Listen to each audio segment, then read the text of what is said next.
Our 2 cents. With Oscar.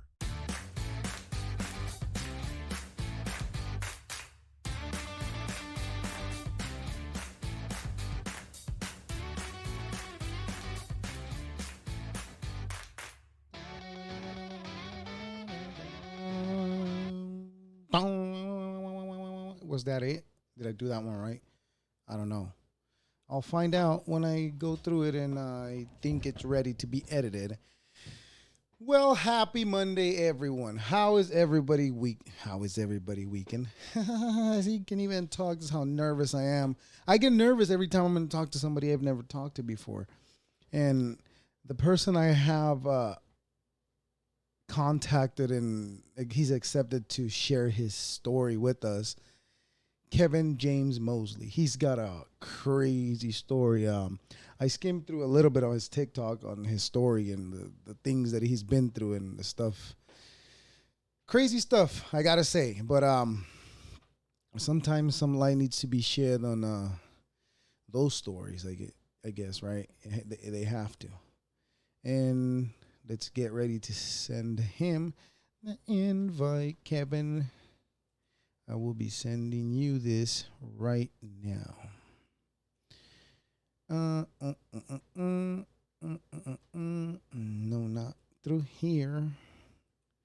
So you want to make it official. We want to make it official. That's why I want to make sure I send it from the right email. I have too many emails that it's hard to keep track.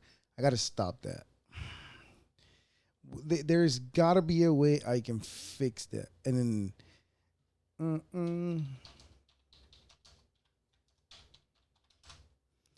dun, dun, dun. You know, sometimes I beat myself up with all this that I try to do at once. But it's just, did I not copy it? Jesus Christ, I'm going to seem like a liar now. I told him I'll send it in 5 minutes. And here I am lying to him. I apologize, Kevin. Jesus Christ. I forget what I'm doing. Okay, so let's send him the link and we'll wait for his reply. How's everybody? I keep saying house. How was everyone's weekend? I can't even talk. See, my problem is that I'm not reading again. I need to keep reading books, and so my vocabulary keeps expanding, and it's not expanding right now. It has come to a halt. The expansion of my wordings has came to a halt because, as a matter of fact, I've stopped reading. Not good, not good. But I gotta say, I've been working on other things. That includes this, and the longer I do it, I feel the busier. I'm telling you, can't even talk. I'm telling you. Yeah, right before this, maybe I made a big mistake. I ate too much fruit, maybe. I don't even know how many prunes I ate. And hopefully it's not bad later on. Hopefully, because they do say prunes makes you want to go to the restroom, but I don't know how that works. Okay. So let me see.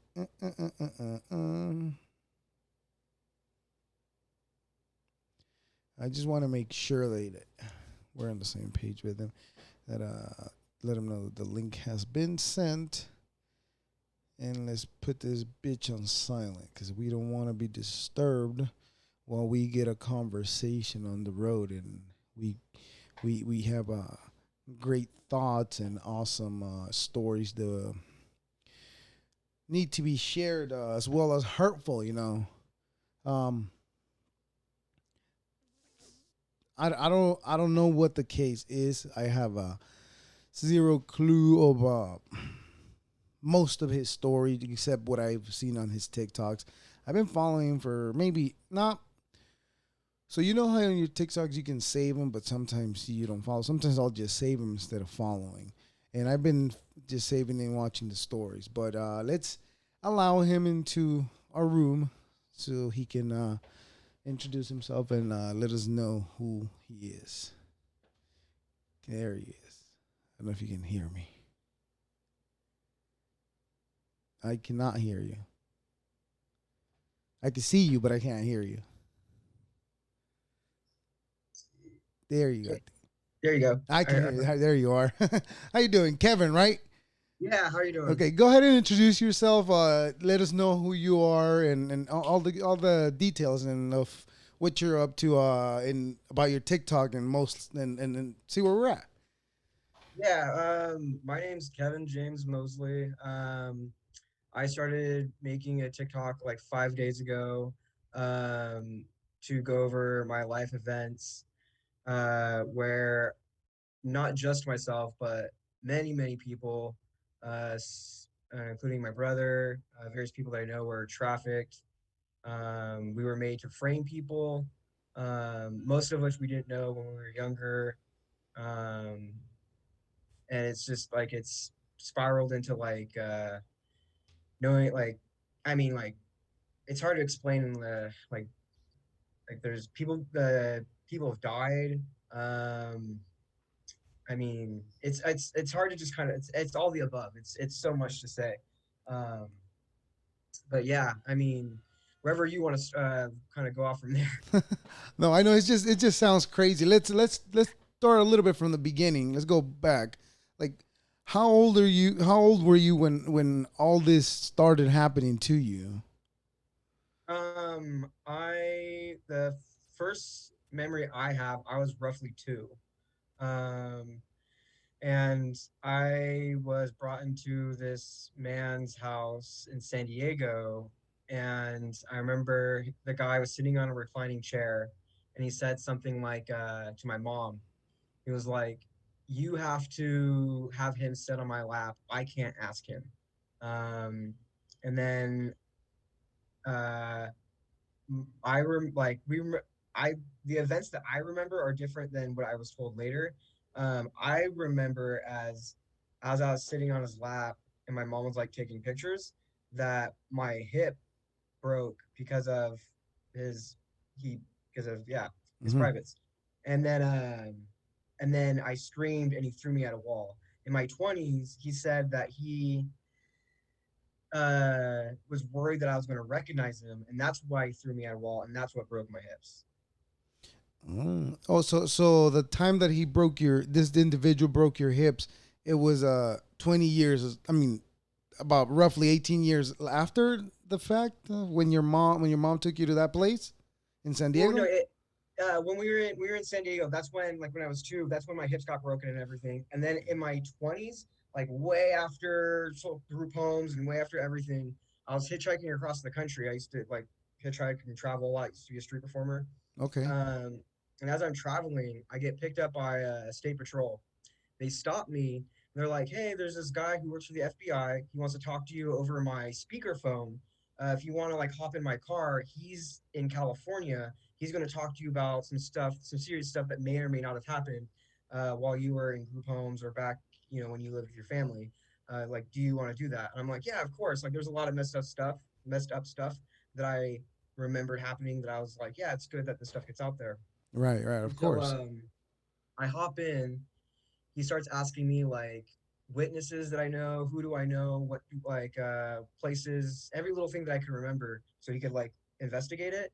I tell him everything, and then he's like, "Well, you continue traveling around the country. I'll have State Patrol come pick you up, and we'll continue this process. And then when I'm ready, I'll have you come back to California." We did that for like 3 years, Hmm. where he was preparing my case, and then finally an officer was like, "Why don't you just put him in witness protection?" And then there was like a pause, and the guy was like, I'm paraphrasing a bit here. I don't remember it exactly, but the guy was like on the speakerphone. His response was, "Oh well, you really effed it up this time, or effed this up. I'm the first person that raped him. Now we have to kill him." And that Which was you? person, yeah, yeah, Okay. the person on the speakerphone was the guy in the reclining chair, uh, way years earlier. that guy in the reclined chair, his name is Garrett Cormier. In 2012, him and my mom married because they were telling people that they fell in love while investigating me being trafficked. And that I Hmm. don't remember, like I was trafficked so bad that I think it's everyone. And it's not my mom or Garrett. I just am so hurt and they care about me so much. Wow. But let's back up a little bit from between the Yeah. we jumped the big gap, but which is crazy story that somebody that you were given to, if that's the right word, right? Because that's basically what happened. Somebody that you were given to, actually, you met him again 20 years later because they were looking for you. 18 years again, right? 18 years. You said you made Um, he's somewhere the around somewhere. lead. Yeah, I don't know about to this day since it's been another 10 years. Right. But for years from that point on and for a few years after that, he was the lead investigating officer in my trafficking case. And US law has it to where like if a police officer stops you and they like put down your name in a report, if there's a lead investigating officer already on that issue, by law they have to go to him. And so like I would talk to other law enforcement across the United States, like seeking help, and they'd be like, "Okay, we'll help you," and they put their name in the thing. And they're like, "Oh, they already have a guy. Let me call him up." And call him up, and I'm like, "Oh Right. shit, I didn't realize you were like this way. Like you were supposed to be a person that I wasn't supposed to help." Right. You know, I was assuming, since I've been, like I was saying earlier, that I've been watching your TikToks. I was assuming that we had already talked about like who was involved. Because you mentioned that your mother brought you there, and she was the one that had to place you on his lap. So my question was gonna be, but you already answered it, was if your mother was the one that was involved in it. Obviously, because you brought her up saying that she was the one that brought you there. I was wondering if that was the case. Yeah. Yeah, no, that she was the one that brought me there. She was there's a lot of stuff that was like she was the main perpetrator of for like basically most of my childhood and a good chunk of my adulthood. And then it became like as was pretty much like how to say like a tool Mhm. for the FBI for Garrett Cormier, this other person named Rob Campbell. And that like they would try to get me to like frame people. They would like kill other people around me, like Crystal Rissinger, um, because I wasn't doing what they wanted me to do, or just to like mess with not just for me. Like they also had, I'm sure had their own reasons to do her. Like they're multifaceted in their reasonings to do things. Right. But there's also a woman in Colorado in Grand Junction that was put into a suitcase. Um, and that was like a couple years before, like 2013. I was hitchhiking when I met that girl's sister. She picked me up hitchhiking, and then like in the course of me hitchhiking with this person, which doesn't, it was like maybe I think if I remember, this is a while ago. I remember being in the town, and I think I stayed at a punk house, or that could have been a different time in Grand Junction. But within the course of me just knowing this person for maybe a full day, her sister died, and then they found her in a suitcase, like nearby, and Had then had you shared the story with her? not with this person. I didn't know because I only knew her as like a like how you say like a where you just meet someone like real quick, like like I used to like Just a hitchhike brief and be conversation, or yeah. Well, I mean like I used to hitchhike all over the country. I get picked up by someone, we talk, but we most of the time we wouldn't really stay connected. oh, okay, After we it was just somebody you met and you shared your story, and then they were fascinated by it and just kept going, and nothing. There was nothing to think about. Is that what it was with this individual, this person, well, with the girl where her sister passed the away, she girl? I'm didn't. I don't. sorry. If I remember correctly, she didn't know anything about my story. Hmm. I've gone in my travels. I have told a lot of people, but also I've been like really strategic on who I've told. Right. Sometimes just for like you don't want to get picked up hitchhiking and be like, hey, like F, like bam, like all this crazy stuff. Like it's gonna be like Because it just is a start taking wild off. story, right? Yeah, totally. I definitely have told some people while hitchhiking, but I feel it out. Like if they're like, "Oh, I have a law enforcement background," or There's something like, wrong with your audio. It sounds "Oh, is really, there? it sounds muffled. Oh, let me try." Okay, now sounds good. You think you backed up an inch too far. That's probably it. Here we go. Um, yeah, no, I have a little mic here. I don't know how to use any computer stuff. I bought computer stuff recently. I'm just figuring out everything Right. pretty much. Yeah, So, I'm on the same boat right now too. I'm just trying to figure out where to take this, what to do. So I'm just trying to talk to as many people as I can and try to share as many stories as I can. Because yours is fascinating. But yeah, I it's Go ahead, go It's on. big. Yeah, I would say it's big. I'm it goes real like far deeper than I've already mentioned, and like I have to be strategic on how and I already know it's really huge, but I have It's to be really big, yes. strategic on how I say things because like even though already what I said is basically like the least important thing that I mentioned, there's like two other tiers of stuff that like I know if I mention off the bat, Are you no kidding one's me? going That yeah, no one's gonna give me credit. everything I've heard to me sounds like horrible. Like it's Yeah, like the top of the line. Like that's the worst. And you're telling me that that's only like the first level of however many tiers that has. yeah, like really, like it goes like it's like some stuff that you've heard like that people have heard before, like that have been like molded into conspiracy stuff, and then like there's a lot of conspiracy stuff that's absolute baloney, but like it's some stuff that people Perfect example for conspiracy was the Epstein back in like the 90s, right? yeah. And now look at what's happening.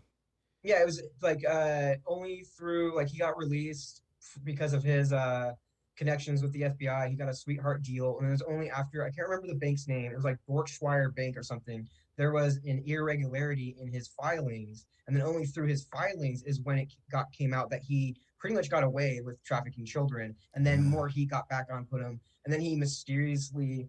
I don't say he. I'm not on either. I'm on the fence whether if I actually think he's dead. Like a person with so many connections, like being put into a prison, taken out of his main cell, put into a holding cell where they're supposed to watch people that are suicidal. These people that like either he killed. I've heard mixed stories. Did it was it that he killed himself or that he was killed by two people? Well, the official story, air quotes, right, is that he killed himself, Okay. and apparently his cellmate was this ex cop that was a big guy, and the two guards that were supposed to be taking care of him, they fell asleep some way somehow, and on top of that, the camera stopped working around the time.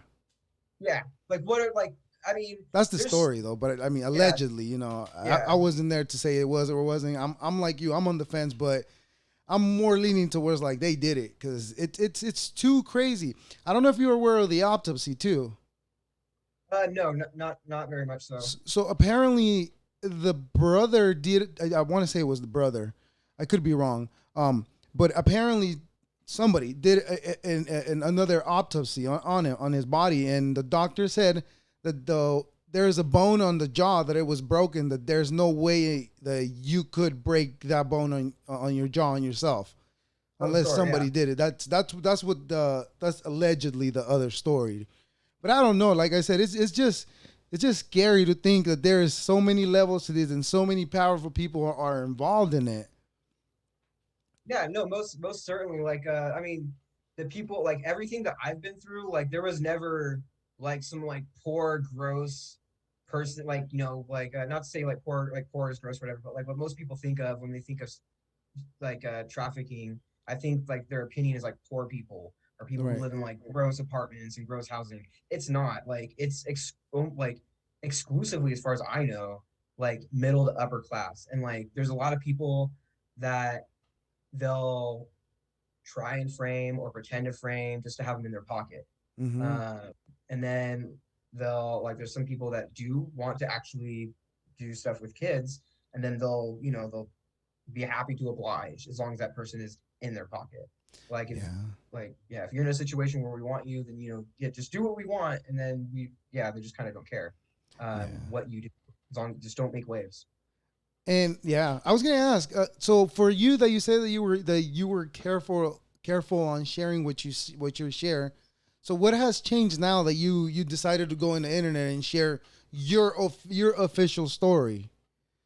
Well, I've been trying, like in my 20s, I was hitchhiking around. I started asking people I didn't know have technology. I started like going around just like mentioning it to people. Sometimes these big events would happen where there'd be a crowd of people and it kind of get heated. I've done that a few times, and then I got Facebook like 5 or 6, 7 years ago, and then started like posting in groups. My stuff would get taken down, wouldn't really make much progress, and then April 4th of 2017, I was drugged and my face was tattooed black. My dog of 12 years was murdered. I have her urn with me right here. And then my dog of 4 years or 5 years was kidnapped from me. And a month or so after that, I ended up fleeing to Canada to seek asylum, which, like, same boat. It's the same. Just might as well call it North U.S. Like it's Right. this. Yes, it's same thing. Going on there, have like records of a lot of stuff that like Okay. shouldn't even like legally couldn't it shouldn't have happened. And we can go through all that like while we're here, and I can explain all that Right, too. for sure, for sure. We could definitely. But you going back to the face tattoo, what was that about? And your dog being killed, what was that about? Like, I'm lost for words right there. The like April 4th of 2017, it was shortly after I left Preston, Colorado, where like Crystal was murdered and sort of sexually assaulted, murdered, and buried. And then I left there, came here, and then shortly after coming here, while looking for tattoos, because I have friends that have face tattoos, I have friends that have tattoos all over their body. That doesn't bother me. But I walked into a tattoo shop, and then like this isn't what I wanted, nothing like what I wanted. Walked into a tattoo shop. I remember him holding two markers and a rag in his hand, and then he was like, "Oh, let me something points on your face or something like that." And then I remember like him putting the thing in my face, and he's like, "Doesn't this smell something?" And then I remember him grabbing my shoulders. And this was in a tattoo shop. He laid me down in the on the chair, and then I remember, like, I was going in and out. I remember him saying, I shouldn't have done what I did to those women in California. And so he was under the impression that I did something to women in California. And I'm positive, based off of history, that he was told this by law enforcement. I have a recording with me here that I'm having a really hard time pushing out, but I can play it here, or at least parts of it, because it's 2 hours long. But the police officer said that the guy probably tattooed my face because I'm gay. Gay people have HIV, and he probably did it, and he did it in self defense. I did it. That Yeah, makes it okay, right? yeah. That makes it the person I was did it at a sexual assault survivors building where I got the police officer to come by. The person that I was with almost jumped off the couch. You could hear her in the recording, like do like like No, what, and then like, and it's just it's a game to them. They think it's hilarious. Like I've been told so many times, like as long as it's not my family, like yeah, that's what I smile. was gonna say that they go by, right? I was exactly. You took the words out of my mouth. I was just gonna repeat that. I was gonna say they go by as long as it's not in my family, then everything's all right. It's Yeah, scary. It's scary to think that there's people that are, like I said earlier, that they're in power and they're in charge of everything and they have that type of power, because the money gives them that power, and I guess sort of in a way we've put them in that position, kind of, but most of the time they name themselves the positions, right? And when they're up there, they do shit the jeopardize them for their career. Like for example, like with that guy, where that guy took you, right? I mean, where that when you were 2 years old, did that guy recognize you again? And I don't know who that was. Maybe that was some powerful person that had a lot of money for that person to be able to do that. I don't know if, yeah, and like you said, they're mainly that that world is associated with like the higher middle class people, right? yeah. And then like there's various like there's a couple three famous people I've met. Not that I was they didn't do anything with me. It was in public, and my perception of what was happening is that they were using me to then go to these people later that I was going to say that they did something with me so that they could have them in their pocket. Mm. Um, One of them was a UFC fighter. I can't remember his name. He just retired a couple years ago, and he was in Boulder, Colorado, which would be corroborated between 2010 and 2013, 2012, which he would have had like a plane ticket to Denver or to Boulder. And I remember what he looks like, and I can name him. And then I'm sure you've heard of Avatar: The Last Airbender. Uh, the movie? The cartoon. It's like a Yeah, cartoon. It's yeah. Avatar. Yeah. Oh yeah, I've seen The that. Well, the movie and the cartoon, I've seen it too. yeah. The creators, these two guys, I met them in Boulder, Colorado. Nice. Okay. Same thing, and it was just a setup. Like, Oh wow, well, that's so yeah, nice then. yeah. I don't know. Oh, I mean, for them, I'm 90% sure it's to be have to, like, if they want people in their pocket. Um, And then, but from my perspective, I didn't even recognize him at the time. I had someone that I was traveling with come up to me and was like, "Do you know who that was?" And then I was like, they told me, and I was like, "Ah," because I love that cartoon when I was growing Mm. up and stuff like that. But Yeah, yeah. You yeah, said you. I know it's far, yeah, I know it's far fetched, but like both of those two people and the UFC person I'm speaking about, all this happened between like 2010, 2013 ish. I would have to know, like, they would have had to have flown to Denver. That'd be plane tickets. That stuff could be researched. I mentioned that's the stuff to, Right. like, It's easy but retractable, right? yeah, reference points. Yes, yes. Yeah. You mentioned some documents early. What you said those were that we could go over them, you said? Well, I have a lot of stuff from Canada in paper form that we can go over of just stuff that shows that like there's a lot of consistency there. I got sabotage there, Let- a nurse Let's go over there. a few of them. Yeah, yeah. Well, let's see. Like, I mean, I'm no expert in that, but I mean, it's interesting to know that you gone through that, and it would be, like I said, interesting to see. yeah, I haven't organized any of this, but yeah, as I'm kind of poking through, it's if you have any other questions for a little bit. Yeah. So again, I didn't quite get what changed for you that now you're willing to share your story and Oh yeah, yeah. So what changed for me mostly was I mean, after I came back from Canada, I had my stimulus check okay. untouched, and I was like, left there, and I was thinking, I was like, I'm going to fly to either Guam or Puerto Rico, and then go to either like just kind of like sneak my was I've snuck into Canada twice. I'm pretty like covert if I want to be, and Okay. so like yeah, and so like I was like, I'm just gonna Should sneak we into be there. saying that though? I don't know if that'll get you in trouble. I've been telling people forever. I told law enforcement. It's in a ton of my records. Oh, okay. Well Um, then, okay then that's fine. Then I guess. yeah, yeah, they know. Everyone knows. I so like yeah, no, I wanted to just I was kind of in my mind. I was like, I just want to get away and live out in like some jungle and have like a jaguar eat me or something. Like I was just Man, that's like crazy though. I To go was just down like like whatever. that, Yeah, I you was like, know. I'm just gonna live in the woods until something happens. But like, and then I don't know. I just as I was waiting to like figuring out what I was wanting to do, I was like, I don't know. I was just like, I'm just gonna try this. I'm just gonna push for for this media or for TikTok and just kind of post my video and see what happens. Right, Uh, right. And you have plenty of stories, right, to share because I mean, like you've done a good job so far explaining a few of them, like the ones I saw, like the one that you were telling me about when you were 2 years old. That one you were very thorough on that one, yeah. yeah. And I think No, I saw a little bit the one about your dog, but I didn't quite finish the other one that story. So what happened yeah. with your dog? You only told me about your face tattoo, but you didn't finish telling me about your dog. Okay, so like, I come home, or since my face got tattooed black, I'm like super agoraphobic. I don't like street perform anymore. I don't go outside or do anything. And Mm. so like I'm at my house. You I seem have pretty like a comfortable now though with it though. things have gotten better, and like Okay, that's good. TikTok and everyone being supportive has really like helped me out. Great.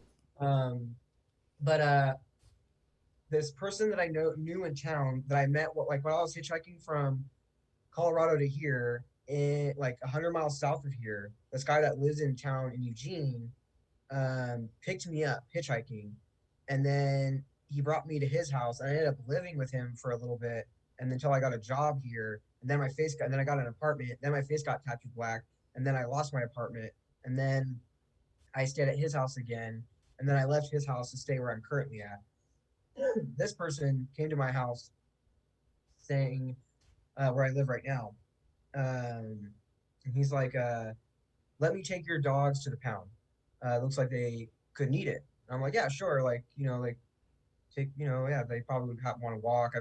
It's been really hard for me to like, do things appropriately. Like, I have a backyard, fortunately for them, or I did Mm-hmm. when they were alive. Um, and then like, I was, yeah, go for it. And then they come back, and Karma, my dog that died, she starts like wobbling weird, like immediately after he comes back, drops him off, and he's I gotta go, and then he starts like wobbling weird. She starts wobbling weird, and I'm kind of thinking like, oh, like maybe she walked, like she ran, played too rough, and so Mm-hmm. I'm just like just sitting there, just letting her do her own thing, and then The second day, she was a little slow. She didn't eat much. She didn't drink much. And then the third day, she just wasn't moving at all. And I was like, okay, this is weird. And I called the pound. I was trying to call stuff, and then she died. Um, Sad. and then she was perfectly healthy before that. Um,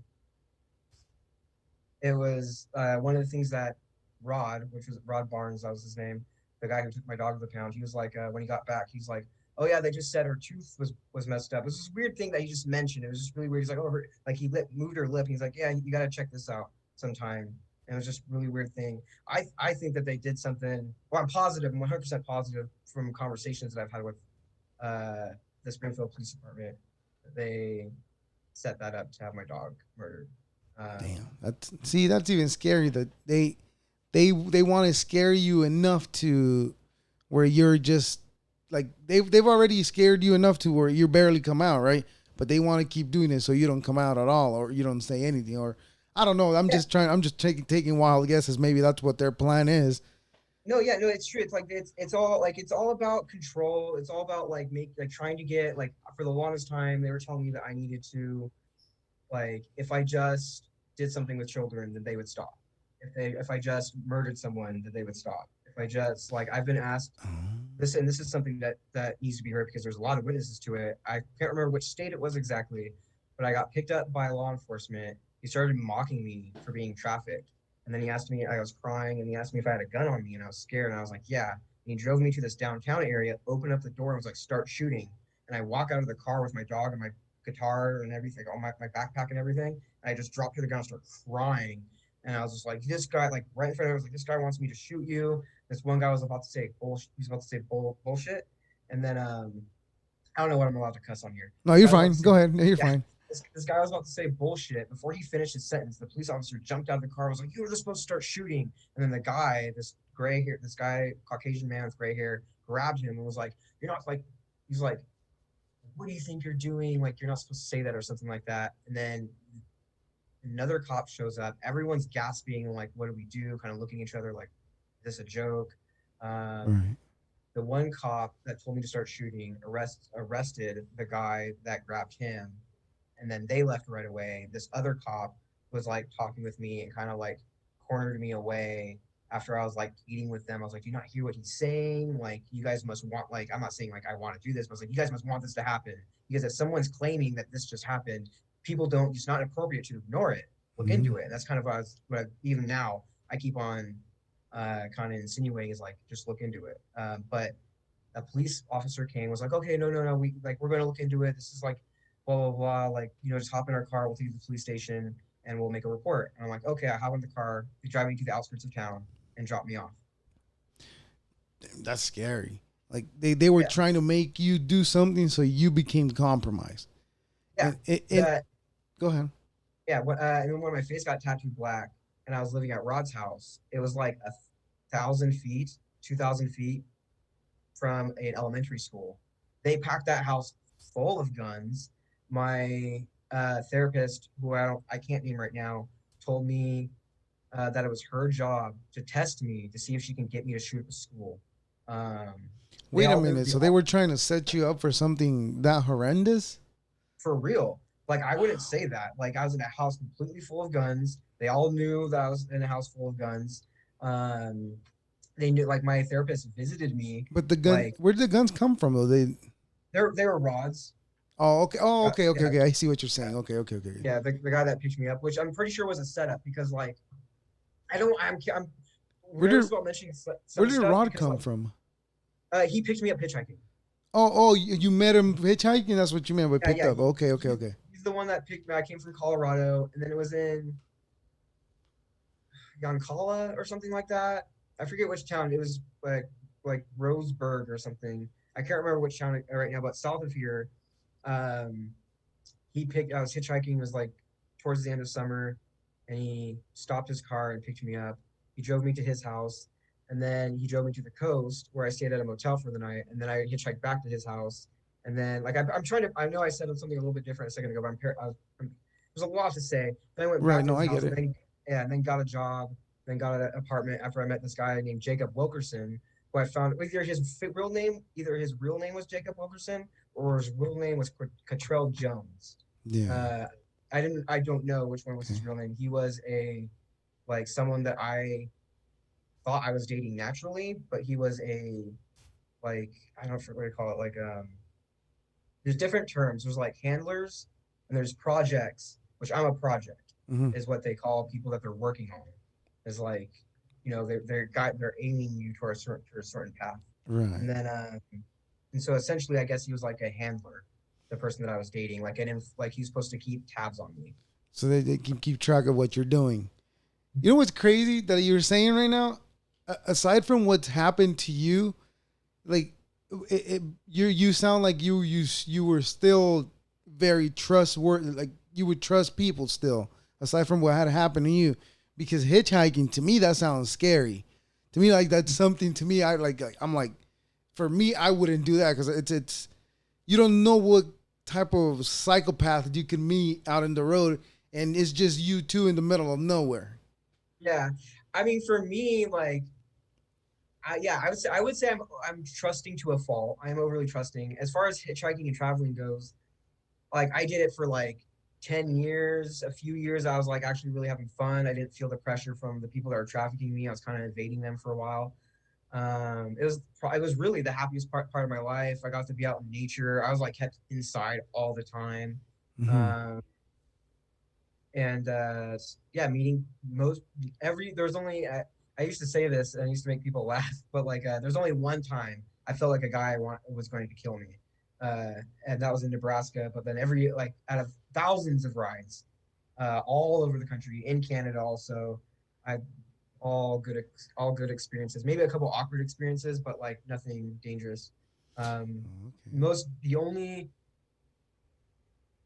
time I've ever felt in danger is really with like law enforcement as an adult. I only felt in danger with law enforcement, pretty much, and then as a child, like social services, law enforcement, Well, whatever. that scare that you have from law enforcement, it might come from what you've been through, of course, because it's, I mean, they're not there to make you feel safe, I guess, because of your past or where you come from, what you know, and it's crazy, to me that there is those people that are like I keep saying they run pretty much everything that we know of. Yeah, yeah. I mean, you'd be surprised. I mean, like that's why I have to say things in tears because like you wouldn't believe how like manipulative and deep it goes. And it's not like they just don't run as like a trafficking ring. It's not like five people like who like broke in who got into the FBI and they're just like, like moles or something. Right. Like it's way bigger. Not saying everyone in the FBI. I met tons of people who had no idea what was going on. There's one guy, his mom was on the news. So I met this guy who's in the FBI who's investigating me for trafficking people, and I caught him. I was like, I caught what was going on. I was Mm-hmm. like, wait, I was like, Garrett Cormier and Rob Campbell sent you here. And they're like, how do you know those names? I was like, Garrett Cormier is my stepfather, and Rob Campbell and Garrett have been trafficking me. And then like we had a conversation, and he's like he kind of got weirded out, and I was like, you got to tell anyone you trust, just contact them and just say if anything happens to you, just to keep everything kind of square.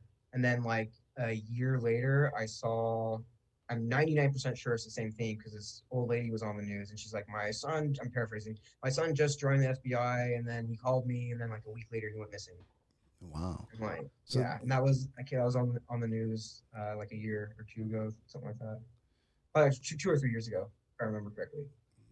there's a fly in here. God, I'm glad you got him. I was locking him outside of my house all morning. So I think when everybody walked out the door for me to start recording, that thing got in. I apologize for the fly. That was a oh, you're fine. distraction. My bad. I got distracted. So you were. What about the documents? Let's back up to the documents already. We keep skipping Oh over yeah, it. yeah, yeah. Well, let's see. Like first, I'll show you real quick. Like, Because you don't have to get into detail, just more or less of what it is, yeah. Well, So that this just shows that I was in Canada. Um, no, that's fish. That looks official. Yes. yeah, and then and that's just one thing is I want to also show is like my brother who they turn traffickers into traffickees. My brother's been commenting saying like, oh, don't look at this, and it's meant like on the TikTok, don't Oh. like. I'm, he's just crazy. Don't look at it. Don't pay attention. I'm He glad you mentioned that brought that up. I was going to ask yeah, about that. yeah, he mentioned when I was in Canada, one of his posts that like I always only went into Canada. I only got in trouble in Canada because I tried to get a passport. I have so many documentation that contradicts that, like that statement that like I went there to get a passport, and that's why I got in trouble. Like I went there to seek asylum. I have the whole process. You can't get a passport if you're seeking this. Like they don't just hand out passports. Yeah, no, it's a Uh, process, right?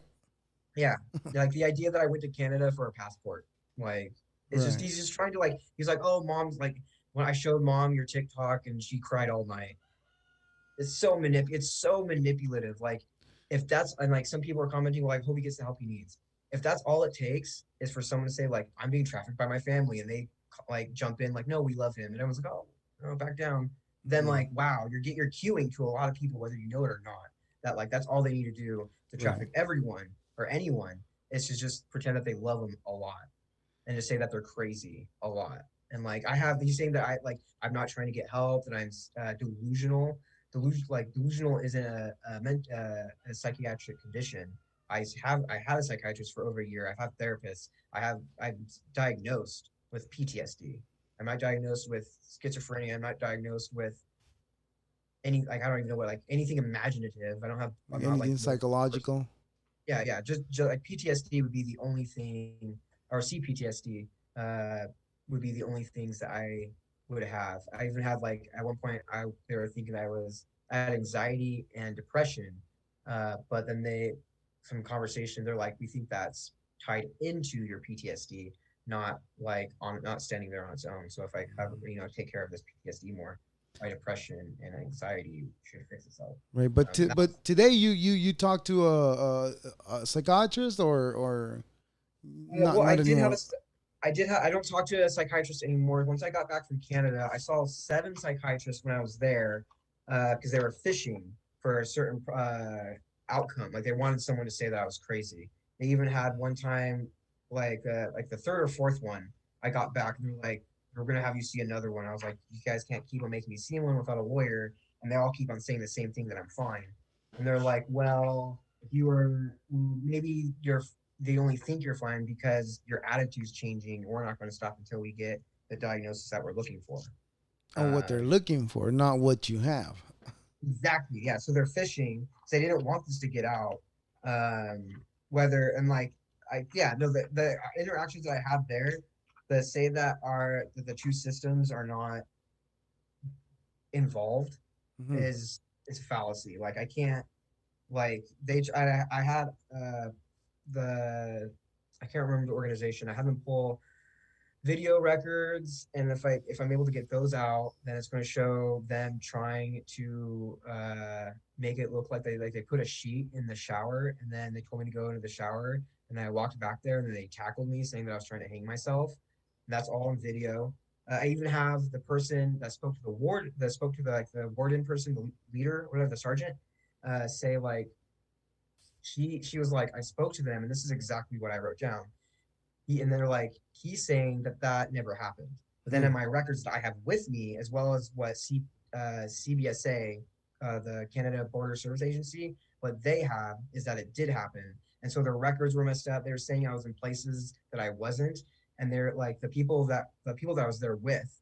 There was this one lady, uh, Punjabi Sheik woman that was this other Sheik guy that worked for CBSA that as I left the IHC, which is the Immigration Holding Center, uh, they drove me 40 miles to this I forget what it's called, like a holding center thing, this other type of holding center, like jail kind of thing. And it was a jail, essentially. A And holding she's cell, I like, think you mean. yeah. And we're on our way over there, and she's like, uh, you, it's like you're not gonna know what trafficking. It was like you're gonna really know what trafficking is like or something. Like just to mess with my head. And like I started like crying and panicking. Of course. Right before that happened, where I got moved from the IHC to this other center, is the nurse there assaulted me at the IHC. Like I was like I had in my when I was 2012, I had my rectum cut with a razor really bad, and it still hurts. Um, it still hurts a lot. And I went there. I wanted, I wanted to gather evidence to help with my asylum claim. I was like, I want to go to the doctor to get this looked at. They sent a nurse in, Nurse Jessica, and then like she tells me to lay on my stomach, and she wants to look at my rectum. And I was like, you're not going to be able to see anything unless with a stethoscope. Like it's really deep in there. I would have to go to the doctors. She's like, no, no, like let me look at it. And I was like, no, no, like you're not going to see anything. And she's like, you're like if you don't do it, you're not going to get asylum. And like there was I marked where the camera was to because I could tell something weird was happening. Mm. Told me to lay down on my stomach. She pulled down my for like in the course of like 3 seconds. She pulled down my pants, spread over my cheek, flicked her finger in my butt, and then was like, "You made up the whole thing." And then like she left the room, and then like I stood there for a second, and like if I remember correctly, I stood there for a second. I stripped down to like naked, so like my body temperature spiked, and then like I laid on the ground, and then just like screamed, like because she just basically played with my butthole to tell me that nothing happened, that she never even looked into. It was just a joke. Like she told me like after that happened, they brought me down in the IHC to this lower room, a holding room before they moved me to the different facility. Um, they moved me down there. They say that I made up the whole thing, but they never looked into it. They're like, "You made up the whole thing," was exactly what Jessica's response was. They said that if I didn't take medication against my will, that I was going to go to prison, and they were forcing me to take medication. This doctor came in, one of like it was like the third or fourth psychiatrist that they made me see already. He's like, "We're going to want to do like let me talk to you, whatever." And then Nurse Jessica came in. I was like, I don't want her around here. And this is all recorded too. Um, he was like, I don't want her here. And then he was like, well, can you leave to her? And she walks away, makes it look like she's leaving the room, and then makes a quick left and like hides in the corner. And I was like, no, like make her leave. And then like the guy was like, no, like go. Like he had to like tell her like 3 times to leave because she was just trying to be manipulative. I told them that they sexually assaulted me, and then that she assaulted me, and that she sexually assaulted me Mm. when she touched my anus, whatever. And that by law they have to report it right there. It took them 5 more days. That happened on the 4th. It took until the 9th to report that. Um, and I have no idea what happened with it. Like it was all recorded. That's yeah. And so I left there, like then they took me to this jail place where this Punjabi woman was like, "You're like you're not gonna." I should say it's like you're not gonna. Like, she was essentially saying like you haven't been trafficked, but now you're gonna know what trafficking is. Mm. Like, or That's yeah, now scary. you're gonna now you're gonna feel it or something. Exactly. Yeah. It's like they all do with like not they all. There was one guy there for sure that was he could tell that something was like weird was going on. He was also Punjabi and Sikh. Um, he was this lengthy and I could tell he was. I'm 99% sure he was LGBTQ. But he was there, and I remember telling him, I was like, get on the phone and report this, or I'm gonna hold all you responsible. The two women there were like, with like this like creepy like grin of like, oh yeah, we like this. And then the guy was there, you could tell he paused, like he wanted to help, or Mm. he knew it was the right thing. Um, but yeah, nothing happened from that. But I think under the right circumstances, that Right. guy You said would that they come made forward. you. You said earlier that they made you take medication too, right? Yeah, when I was in the bottom cell, they're like, go in the cell, and they're like, lay on the ground, stand up, go to the bed, come over here, crawl over here, Was and they're like, stick out your tongue, put this in your mouth. If you don't take it, we're gonna have to take you to prison. Now let me see it. Like it was just weird. Like treated like a dog. Like sound as soon as I go lay down, they right? start laughing. Like, oh, come over here, get over here now. And I come over here, like, oh, go to your bed. Like just to mess with you. Like Yeah. it's just gaslighting. Like people it's so weird. Like I don't know. I didn't know people could like be completely lack empathy Right. or humanity. But yeah, Right. that's Are what you on I. any medication currently, or you're free of that? No, I don't take any medication. The last medication that I was taking was melatonin, which is like not a very Yeah, but serious that's thing at not all. medication though. Yeah, yeah. Well, it's something I That's got natural. prescribed for Yeah. me. That's for In the sense that sleeping. yeah, yeah. It's really hot here. And then I did have Oh yeah, I was taking hydroxyzine, which is an anxiety medication. My nurse at the nurse at the in Canada, she told the I was like when I was like they put me in the cell, I started panicking, like having a panic attack. And then the at least one guy, I think there was two people there, was like, "Where's his medication, hydroxyzine?" And the nurse Jessica, she's like, "Hydroxyzine, hydro. He thinks he's taking water and thinks it's medication." And then What? yeah, so she refused my medication, telling everyone that I think hydroxyzine is water and think I'm taking medication like water and think I'm like, it's just nonsense. It's absolute nonsense. Like nothing serious being done. There's only like three people there that were competent. Everyone there was just a Hmm. joke, just a huge joke. Well, Yeah, yeah. Well, you like. I mean, you're very brave, though. I mean, aside from what everything that you're telling me that's happened to you and what you've dealt with, and especially with dealing with people that are supposed to protect, that to serve and protect you, right? That's what this says, right? And but it seems like it sounds like they're in it too, yeah.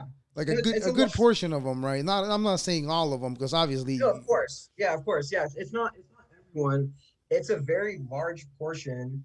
And it's a like trafficking is a like $150 billion or $1.5 billion. I can't. It's a lot. It's a huge sum of money industry. Like it's not being like it's not just one person hoarding it.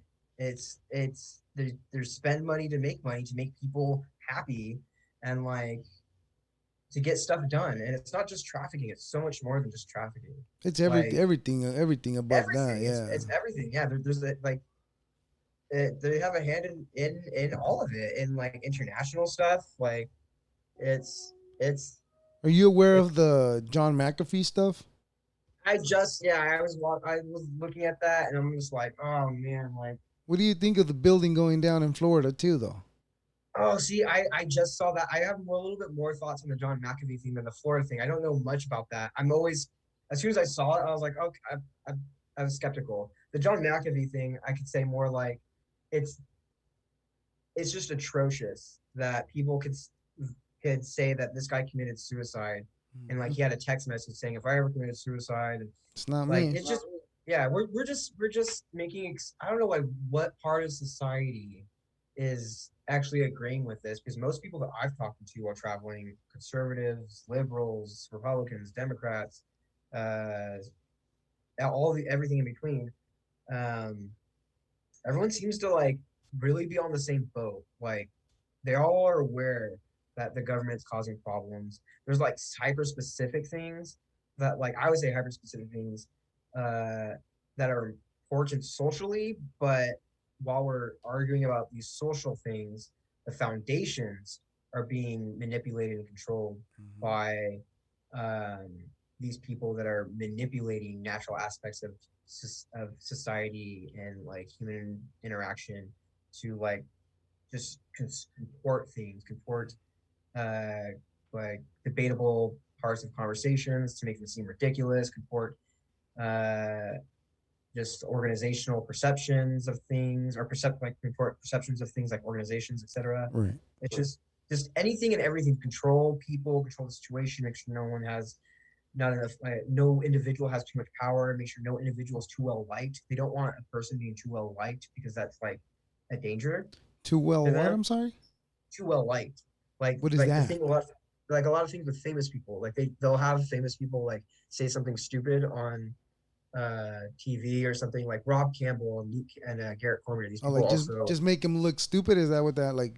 That's what that means. yeah Like, yeah to make them look stupid. But they don't okay, want people to like or to admire or to trust or to feel that the people that like anyone is too like knowledgeable or something. Like they want everyone to they don't want any individual to have like to be on the good side of most of society because then that gives person like a huge like audience essentially right. like yeah You know what's crazy? Like all the conspiracies when they say they, I wonder. Like I mean, I kind of I don't wonder, but I kind of have an idea, but I question like who is really they? You know what I'm saying?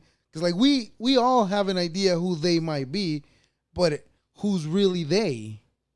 Yeah, I know for sure at least an aspect of it that they is the higher ups in the FBI.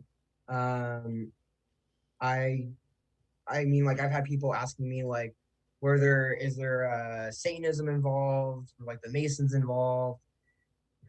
Like No I idea, don't right? know, but like probably I have recordings of like I had a Mason experience in Mount Shasta, California, where and that's the thing I get gas like the whole point is to constantly gaslight people.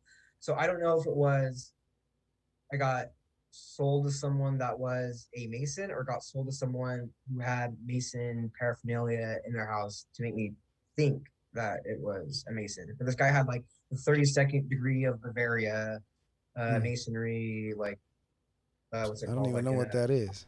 Is that it's supposed to be like their Bible or? it's just like a certificate. There's Oh, like okay. a Freemasonry to show that like oh you were part of like the group in Bavaria, like you masoned with us or something. Right. Uh,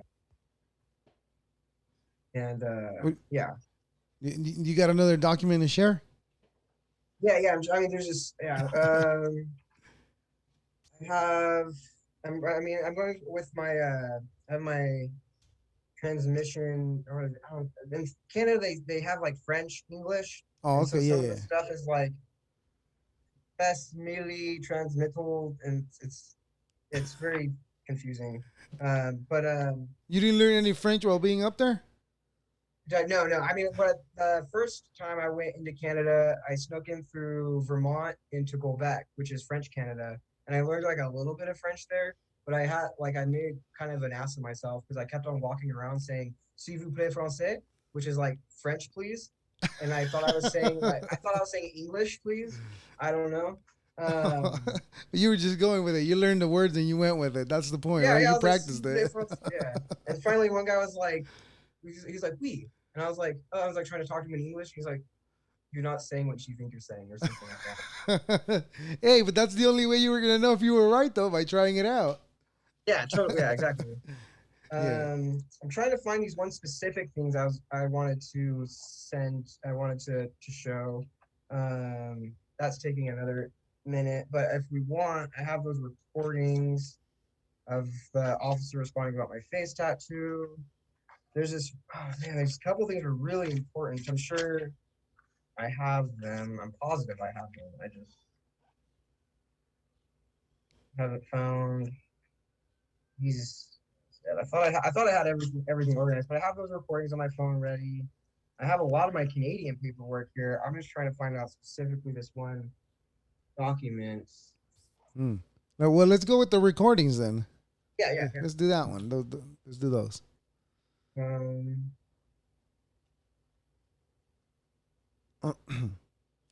Yeah. I keep saying that I think you're brave though by saying by actually sharing your story and hopefully it gets heard, it falls in the right ears, where it gets a real investigation where nothing that you say is jeopardized.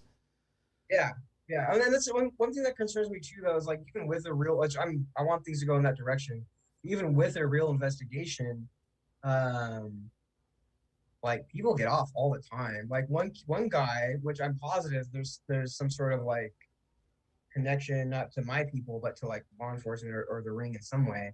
But this guy who's like 19 just got like a couple months or something, and he had a Hmm. video of him raping a 2-year old kid, and he got like he pled. They let him plea, even though there was video recording. It was all over like TYT and Fox News this morning or yesterday, and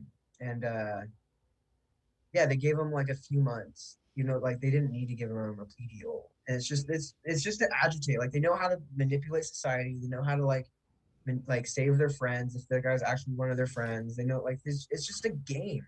The Yeah. only people who get screwed over are people that did something that they weren't supposed to do. Like the George Floyd guy who got convicted, the officer, like that's in my perspective, it is only because that guy probably did something he wasn't supposed to do to with his coworkers or something, or said something like just dumb. Like I seriously doubt that event had anything to do with it. It happens all the time. It happens all the time in this country. Like Right. people, Yeah. yeah, just getting killed for nothing. Yeah. Like But nothing. All they got to do is apparently, say like, apparently they knew each other though. That was the other rumor behind that too. That they had prior prior problems. The I guess they came out on that day, and since one of them was in power, and the other one had absolutely no power or say at all in what was happening, obviously ended up in the horrific situation that it ended up. You know. But okay, I mean, like I said, I keep saying it, and I'll say it again. I don't know anything. This is things I read, and I just like to repeat them, you know. And I, for the most part, I hope them. I hope that they're true, you know, because I go off of what you know. But I mean, but sometimes even that's even I don't know what's the word. That's even that information is compromised because they share what they want you to hear. So, but then again, you come back to what's really true then. yeah, exactly. And that's one thing I've always argued against is that like when there people are investigating crimes, that information should automatically go to the public. Why? Because you don't know what's being covered up. You don't know like how things are playing out. And so the excuse that they'll give is like, well, that could Jeopardize like the jeopardize investigation. the case. Yeah. People having the truth won't jeopardize the case. It'll just give people more tools to address the case in a more appropriate way. Like in no way does that like someone's like, oh, they could run. Run where? I've literally been all I used to live out in the woods. The idea, like the actual idea that people can hide is a fallacy. You know what? Like, Now I'm glad you brought this up because I was talking about this with my coworker today. He keeps saying that the government's gonna he's not gonna have a phone because he doesn't want the government to find him, or he says, "Oh, I gotta hide because I don't want the government to find me." And I'm like, "Okay, but you have a social security number, right? So that's all yeah, they need." I mean, even if you just live in the woods, like I used to just live in the woods, national forest, like every national forest, state park, etc., is blocked off into sections that forest agencies, forest services, etc., will walk through to like make sure everything is the way it's supposed to be. And then if you're camping out, you can't be in a camp spot in national forest for longer than 2 weeks. And then they'll Okay. make you move. And then if they see you out there, regardless, like 9 times out of 10, they're going to ask for your like identification. If your identification, they're going to hassle you. It's the same thing. Like it's so like you can get away with it for a while, sure, but like the idea that you could spend like 10 years or a lifetime just like hiding away is not possible in the lower 48, which is like if you go to Alaska, then that's possible. Like I've lived up in I Alaska. was gonna It's say there's a story of a guy that built a house over there in the middle of nowhere, and he's lived there not for years apparently. yeah. It's just But this you one. said lower 48, so I was yeah, you're Yeah. right, yeah. But that's Alaska. Um, That's different. That's different. That's the last frontier, right? Oh yeah, no, there's it's beautiful. The second time I went into Canada, it was from I snuck into Maine, into New Brunswick. The first time it was Alex Dabby and Chris Fonts. The second time was with Billy Old Whiskey and Mikey Kostanek, if I remember correctly. And then we went from Maine into New Brunswick. We were staying at this guy's farm that had like he was growing potatoes for Lay's, Hmm. and then he had us let us stay in his little house in the back of like where all the potatoes were growing, like on his farm thing. And then the next morning he drove us to the one where like Maine highway. It's called the one. It's in Maine. And then there's like a golf course that you can it's in Canada, but can only get there from the United States. Oh, okay. Uh, but then just south of that, we walked through the woods into Canada, into New Brunswick. I went we went straight into back into Montreal, left Montreal. We were hitchhiking together. We couldn't get a ride. They split and went to Walmart to make money. One of them had a banjo with them, and I think the other one had a guitar or something. Hmm. I had also my guitar with me, but we split. And as soon as we split, I walked up the on ramp to get to another off ramp to hitchhike, and they were walking to Walmart. This police officer like crossed my path and like was driving towards them. As soon as that happened, I got picked up by this guy named Philip Hamilton. I ended up staying at his house. He's in a documentary, him and his wife in 2016. They are in a documentary called Devout Out. And him and his wife at the time both grew up in the Presbyterian church. I might got that wrong. A church. I'm bad with like denominations. He grew up in the Mormon. church. Yeah, not Mormon. I know it wasn't Oh, Mormon. They grew up in the church. They're both gay. They both married each other though and had kids with each other just to kind of like keep it in, like just keep their secret between them. And they like, maybe they're going to grow out of it. But a lot of stuff happened right after I met Philip and I stayed at his house. I met his wife. Right after that, I guess like from watching the documentary, I guess his life went to crap. And then like I recently, not recently, 2 years ago, right after my face got tattooed black, I contacted Chris and I have those messages saved. I think I might have posted one of them on TikTok, or maybe I was getting it. I know I took a screenshot and I was going to get it ready for that. But yeah, and like I told them a little bit about it, about like me wanting to stay in Canada for asylum back in 2010, or yeah, this was yeah, 2000, yeah, 2010. And then the second time was no, that was 2011. The first time was 2010. The second time was 2011. I went into Alaska after that because I tried to seek asylum, and this guy was like, we already processed your asylum claim. Like this guy just walked up to me in Montreal. He was like, just we a already random processed guy. this. Yeah, this in uniform. Oh, He's okay. like, yeah, it was really random. He's like, we like, there's no way that he would have known that I was seeking asylum unless someone told him. And like, he just walked up to me in downtown Montreal as we were walking around, me and my friends, and he's like, he's kept his head. He's like looking straight down almost like this. He's like, we already processed your claim for asylum. Like, we're not like, it didn't go through. You got like, you should just leave. Hmm. And I was kind of like, oh, okay. Like, I was just aloof, like very aloof and naive. And I was like, oh, okay. And then I ended up leaving there. And then that's when I got picked up by Philip Hamilton and then made it all the way to Alaska. And where's my wallet? I'll show you my, oh, to show that I have like my ID from there. You're from Alaska or from Canada? Alaska. Oh, Just to okay. show, yeah, just to every little corroboration. Right, right, That's right. one. Yeah. Oh, okay. Alaska. That's crazy. So you've been to a lot of places, man. That's a Yeah. lot to me. Alaska seems like a nice but scary place at the same time. Because I mean, it's cold as shit up there. I give a bit. I mean, Oh there's yeah. there's only Yeah. what 3 months out of the year they get some summer, some version, their own version of summer. Yeah. Well, during the winter, if you're in Fairbanks during the winter, you won't get any sun. If you're in Homer, where I live, southern Alaska, you'll get like 10 minutes of sun. That's it. Yeah, southern Alaska, will get like -20, -30 during the winter, but it's really wet and windy. Northern Alaska, it's gets like -70, but Ouch. it's really still and dry. I prefer -70 still and dry because I can't handle winter being wet. I hate being wet. But yeah, Everything gets wet, huh?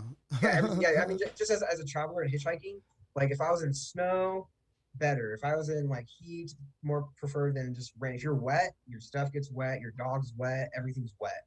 Everything's Like just miserable, yeah, and no one wants to pick you up, especially if you have a wet dog. And like I had a golden Karma was a golden retriever chow, and like so she was like a really fluffy dog, huh? and So like there's also a when she lot got of water collecting on those hairs. yeah. Oh, totally. And so yeah, yeah. I have that one recording ready, but like I said, it's 2 hours long, and I could like kind of skip ahead, forward or back, whatever, where it's Let's just best listen to a little bit of it. for sure. This is how Yeah. it starts. I mean, even if you hear it, you hear it? No? Barely, yeah. I can tell where the mic is. If it's working.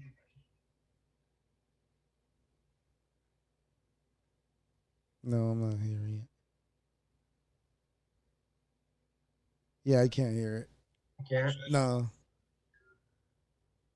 Okay. You can't hear that at all. I can barely hear it right now. Okay. Yeah. Um.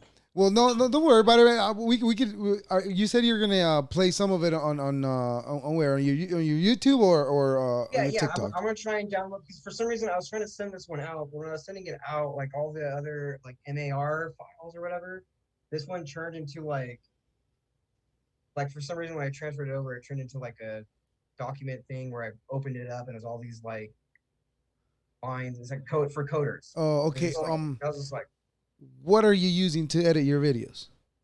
I don't know how to edit. I just moved for some reason because like that recording I thought I lost years ago, uh, and then I found it. And so my thought is like the file that it was hidden under or something somehow changed it to where when I moved it out of its where it's located in my phone, it just changed into whatever it was.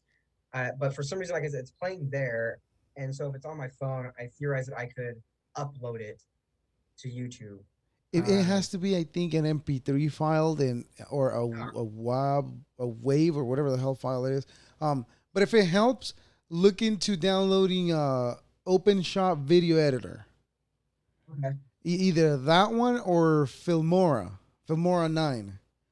Try check those out because you can if your document it's on a file and you can put it on that program, you can convert it to an MP4, and that Okay. way you can play it just about anywhere on your phone, on a video on your computer, or and it makes it easier to upload it on YouTube too. At least Yeah. in my experience, it's felt like that it's easier to deal with MP4 files rather than anything else.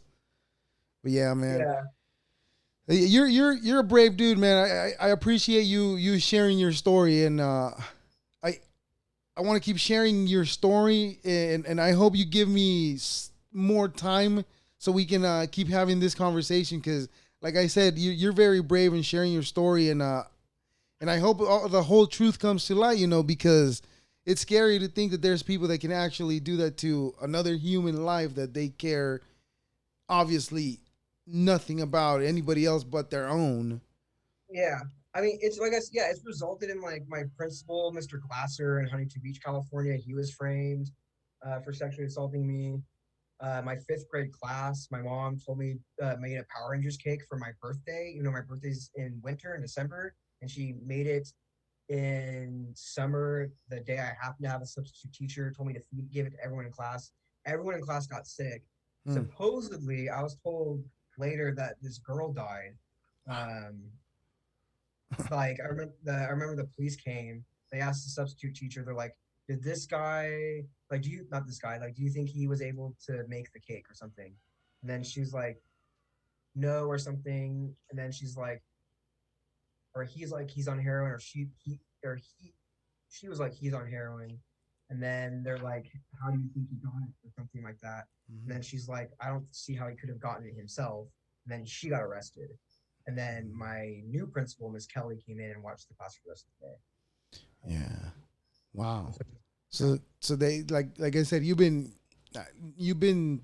through a lot of shit that has put you in a situation right now that hopefully your story helps others, and it sheds some light in that dark world that exists, like parallel to everything else that we deal with.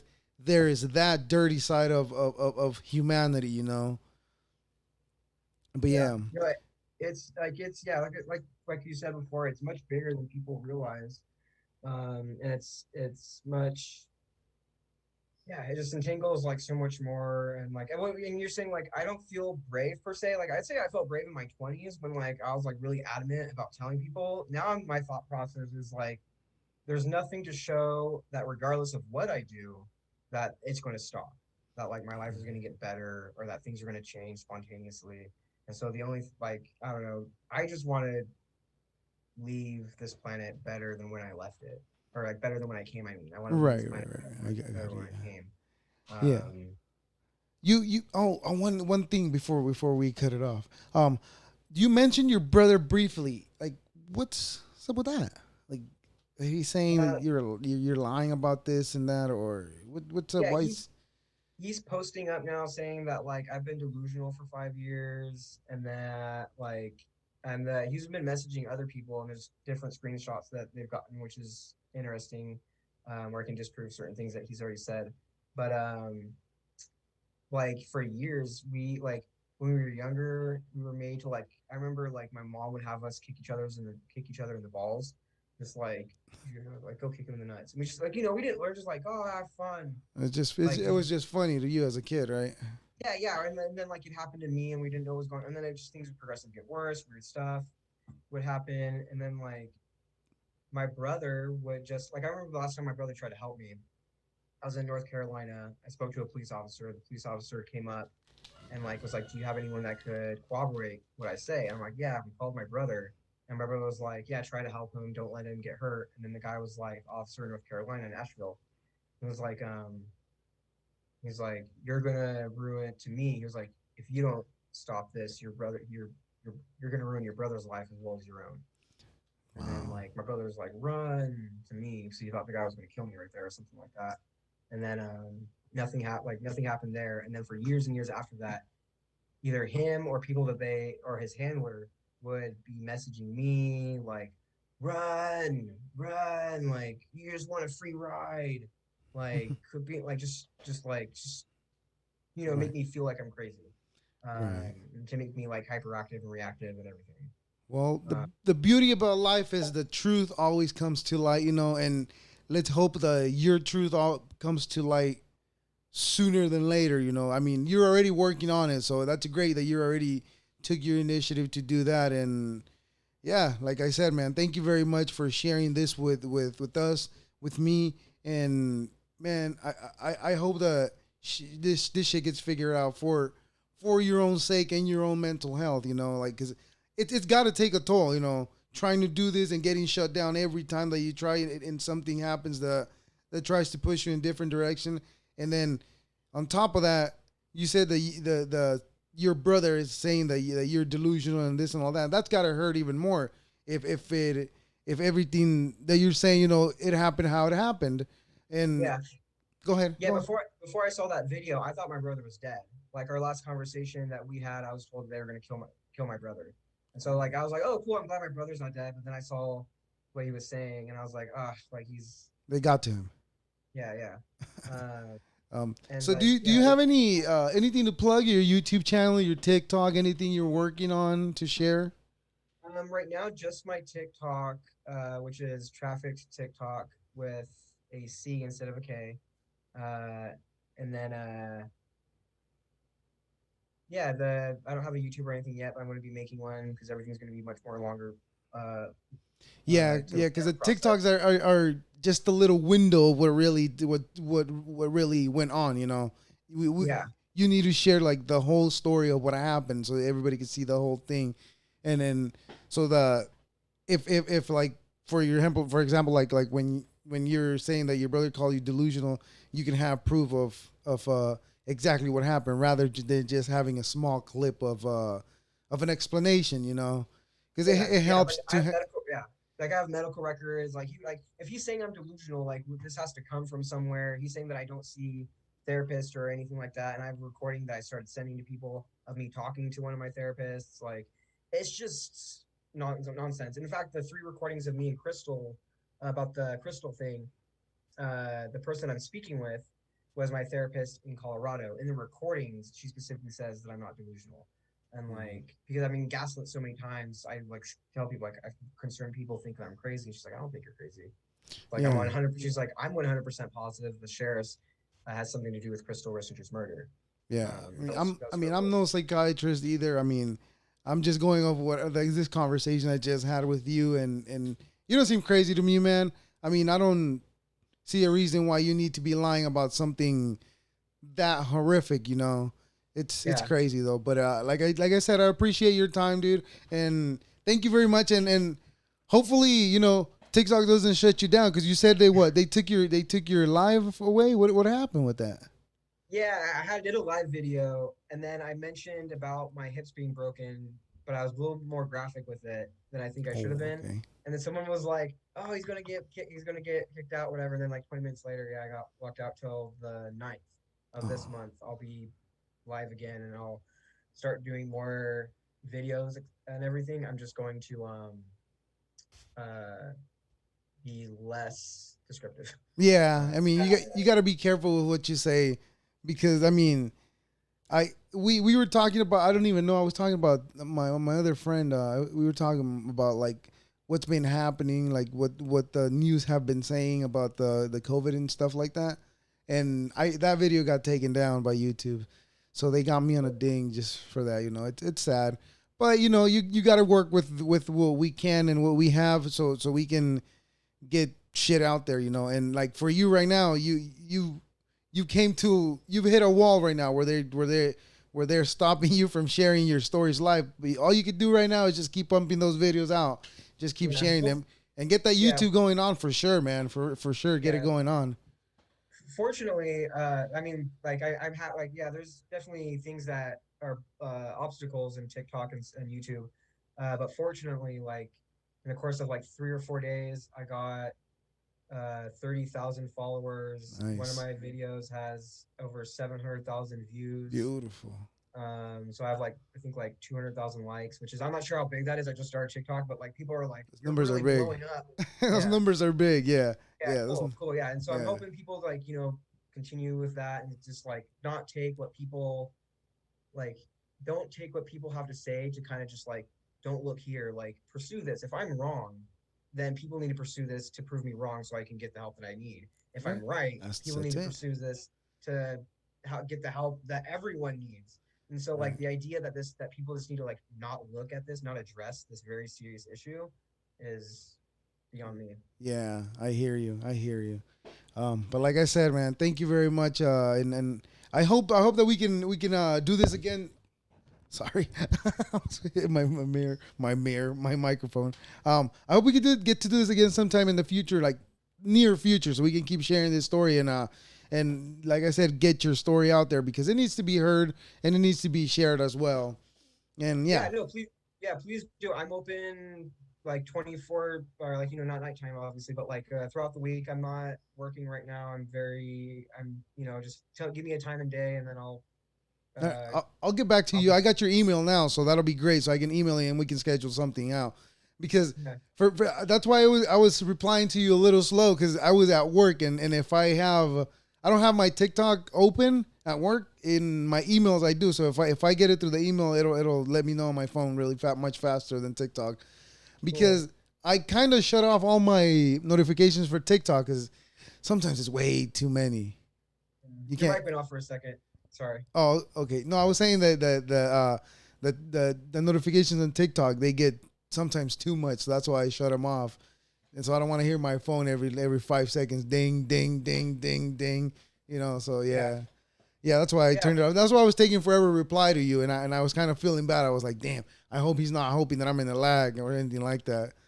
Yeah, no, I was a little concerned earlier today, but yeah, no, I appreciate it. Yeah, just keep in touch, and then like whenever you want to chat again, just like give me a couple days heads up, and then yeah, I'm like you're the first person podcaster I've spoken with. I have been speaking with more like traditional. I have like a few like news agencies talking with me. I have one talk show Oh, okay. has spoken with me, um, and so things are definitely like going in a big direction. But I'm definitely going to make time. You're the first one I've spoken with. I'd be more than happy to make time Right. for you. Knowing what I know the little bit that I know about podcasting, I think your story would do great on a podcast Yeah. because No, you have a lot to say about it, and I mean it's been a lot of instances that you've gone through, right? yeah. This is just like I said before. This is like the tip of the iceberg. It's this first Right. tier. There's so much more, and like I know everything. A lot of what I've said is all over the place. But it's all like it's all contextualized, and once my whole story's out there, people are like, oh, this is reference to this. This is reference to Mm-hmm. this, and it makes a lot more sense. I hope I'm not as confusing as I sound. No, no, I understand completely what you're saying, but like I said, I will definitely get back to with you and maybe in the coming weeks, I will let you know. No, but like for sure, I'll get back to you in the email. And yeah, man, like I appreciate it. And anything you want to let promote or anything that, like I said earlier, you're working on. Just yeah, just the TikTok. I mean, word of advice is like, we can only do it together, regardless of like Black Lives Matter, LGBTQ rights, freedom of speech, all this stuff. It's everyone. It's all like it's divide and conquer. It's us. It's not us against them per se, but it's us. Like it's us for us. Like It's we yeah, really got to that's be. a great way. I like the way you put that. Us for us, not anything against anything. Right? It's just us for Yeah. us. That's great. I like the way you're putting that. Yeah, no, I appreciate it. Yeah, we got to support each other, and that's the only way that we're going to solve all these problems that our country, that not just our country, but countries all over the world are having issues with either this Yeah, specific issue or other issues. that's everywhere. Unfortunately, that's everywhere. Unfortunately, but like I said, thank you very much, man, and we'll keep in contact with you for sure. Thank you. Yeah, take care. Have a good night, Thank you. man. You too.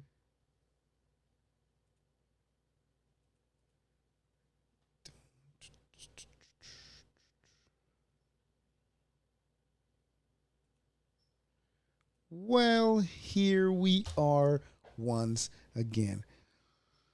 Whoa, what a baffling story, right? I mean, I'm even scared to share some of. I mean, to share what he's been going through, but I'm not gonna not share it because this has to be shared. And like I was telling him, this needs to be heard by as many people. So if it's happening to others, they're brave enough to share their story. And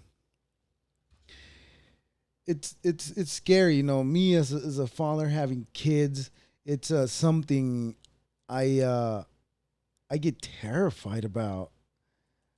It's not like you know it's not like nothing. It's kids. That's just it's the most horrific thing that somebody can do to a child. And it's scary that those people can actually do what they do and get away with what they get away with. And it's unfortunately they all have the power to do that.